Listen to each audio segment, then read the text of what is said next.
I want you to remember the knot of anxiety you feel wondering whether there will be enough eggs or meat or even toilet paper on store shelves. Poor people living in food deserts face scarcity all the time. I want you to remember the unease of walking past boarded-up businesses and jogging down barren streets, because that's what poor Black people who live in blighted communities experience every day. I want you to remember what it feels like to have to hole up in your house because the world beyond your door is dangerous and filled with people who could cost you your life. I want you to remember what it feels like to lose your job, and not only to be stripped of vital income and all that entails, but of purpose and those connections that motivate and inspire us. I want you to remember how it feels to have to stand in line to ask for a handout, and how you worry that people will ask you, how did you get yourself in this situation? If you take away nothing else from this pandemic, I want you to remember how powerless and hopeless and disaffected this moment has rendered you. I want you to realize that for poor Black people, this is not a moment. If this pandemic offers even a smidgen of empathy, then maybe you understand why people might rise up and rage. Journalist and author Dawn Turner. And that's the News Hour for tonight. I'm Judy Woodruff. For all of us at the PBS NewsHour, thank you. Please stay safe, and we'll see you soon.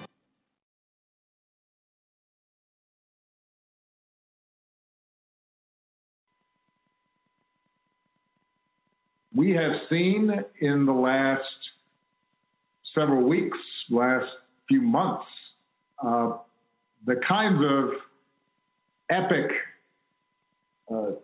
changes and events in our country that are as profound as anything that I've seen in my lifetime. And I'm now a lot older than planned. I'm going to be 59 soon.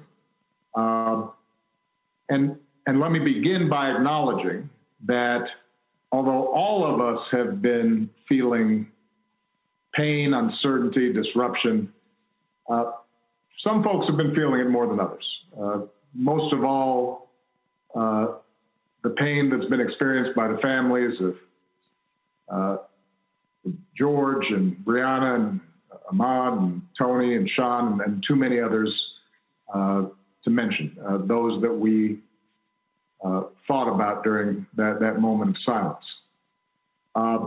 And to those families who've been directly affected by tragedy, please know that Michelle and I and the nation grieve with you, hold you in our prayers. We're committed to the fight of creating a more just nation in memory of your sons and daughters. And we can't forget that even as we're confronting the particular acts of violence that led to those losses, our nation and the world is still in the midst of a global pandemic that's exposed the vulnerabilities of our healthcare system, but also the disparate treatment and, as a consequence, the disparate impact that exists in our healthcare system, the unequal investment, the biases that have led to a disproportionate number of infections and loss of life in communities of color.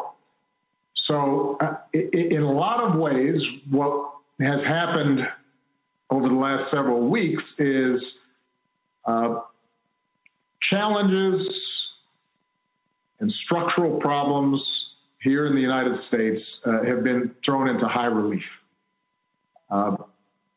They're the outcomes not just of the immediate moments in time, but they're the result of a long history of slavery and Jim Crow and redlining and institutionalized racism that too often have been the plague, this original sin of our society. And in some ways, as tragic as these past few weeks have been, as difficult and scary and uncertain as they've been, they've also been an incredible opportunity for people to be awakened to some of these underlying trends. And they offer an opportunity for us to all work together to tackle them, to take them on, to change America and make it live up to its highest ideals. And part of what's made me so hopeful is the fact that so many young people have been galvanized and activated and motivated and mobilized. Because historically, so much of the progress that we've made in our society has been because of young people. Dr. King was a young man when he got involved. Cesar Chavez was a young man. Malcolm X was a young man. The leaders of the feminist movement were young people. Leaders of union movements were young people. The leaders of the environmental movement in this country and the movement to make sure that the LGBT community finally had a voice and was represented were young people. And so when sometimes I feel despair, I just see what's happening with young people all across the country and the talent and the voice and the sophistication that they're displaying. And it makes me feel optimistic.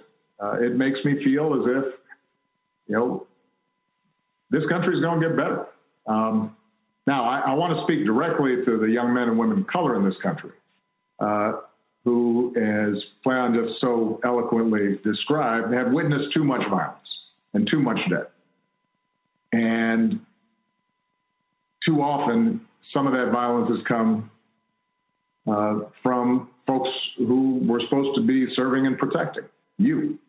I want you to know that you matter. I want you to know that your lives matter, that your dreams matter. And when I go home and I look at the faces of my daughters, Sasha and Malia, and I look at my nephews and nieces, I see limitless potential that deserves to flourish and thrive.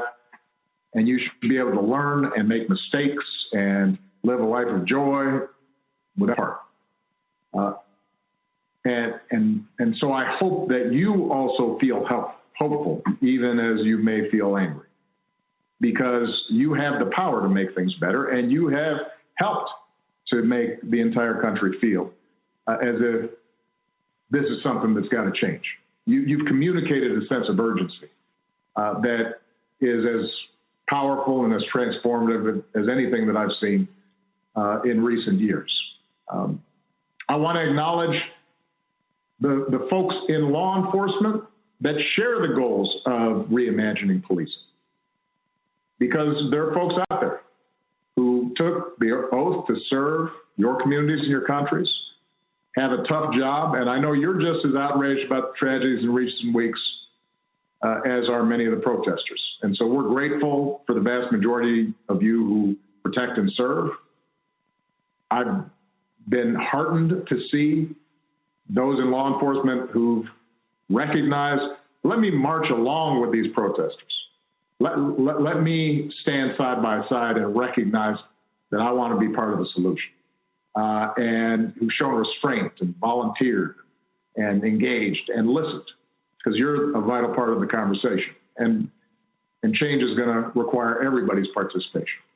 Now, when I was in office, as was mentioned, I created a task force on 21st century policing in the wake of the tragic killing of Michael Brown. That task force, which included law enforcement and community leaders and activists, was charged to develop a very specific set of recommendations to strengthen public trust and foster better working relationships between law enforcement and communities that they're supposed to protect, even as they're continuing to promote effective crime reduction. And that report showcased a range of solutions and strategies that were proven and that were based on data and research to improve community policing and collect better data and reporting and identify and do something about implicit bias and how police were trained and reforms to use the force that police deploy in ways that increase safety rather than precipitate tragedy. And that report demonstrated something that's critical for us today. Most of the reforms that are needed to prevent the type of violence and injustices that we've seen take place at the local level. Now, reform has to take place in more than 19,000 American municipalities, more than 18,000 local enforcement jurisdictions. And so as activists and everyday citizens raise their voices, we need to be clear about where change is going to happen and how we can bring about that change. It is mayors and county executives that appoint most police chiefs and negotiate collective bargaining agreements with police unions. And that determines police practices in local communities. It's district attorneys and state's attorneys that decide typically whether or not to investigate and ultimately charge those involved in police misconduct. And those are all elected positions. And in some places, they're police community review boards with the power to monitor police conduct. Those oftentimes may be elected as well. The bottom line is, I've been hearing a little bit of chatter in the internet about voting versus protest, politics and participation versus civil disobedience and direct action. This is not a either or. This is a both and.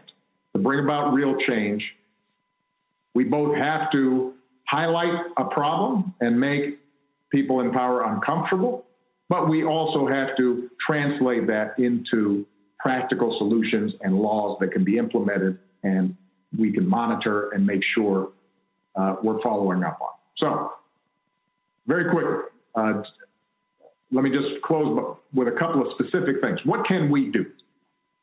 Number one, we know there are specific evidence-based reforms that, if we put in place today, would build trust, save lives, would not show an increase in crime. Those are included in the 21st Century Policing Task Force report. You can find it on obama.org. Number two, a lot of mayors and local elected officials read and supported the task force report, but then there wasn't enough follow-through. So today I am urging every mayor in this country to review your use of force policies with members of your community and commit to report on planned reforms. What are the specific steps you can take? And I should add, by the way, that the original task force report was done several years ago. Since that time, we've actually collected data, in part because we implemented some of these reform ideas. So we now have more information and more data as to what works. And there are organizations like Campaign Zero and Color of Change and others that are out there highlighting what the data shows, what works, what doesn't in terms of reducing incidents of police misconduct and violence. Let's go ahead and start implementing those. So we need mayors, county executives, others who are in positions of power to say this is a priority. This is a specific response. Number three, every city in this country should be a My Brother's Keeper community, because we have 250 cities, counties, tribal nations who are working to reduce the barriers and expand opportunity for boys and young men of color through programs and policy reforms and public-private partnerships. So go to our website, get working with that, because it can make a difference. And let me just close by saying this. I've heard some people say that you have a pandemic, then you have these protests.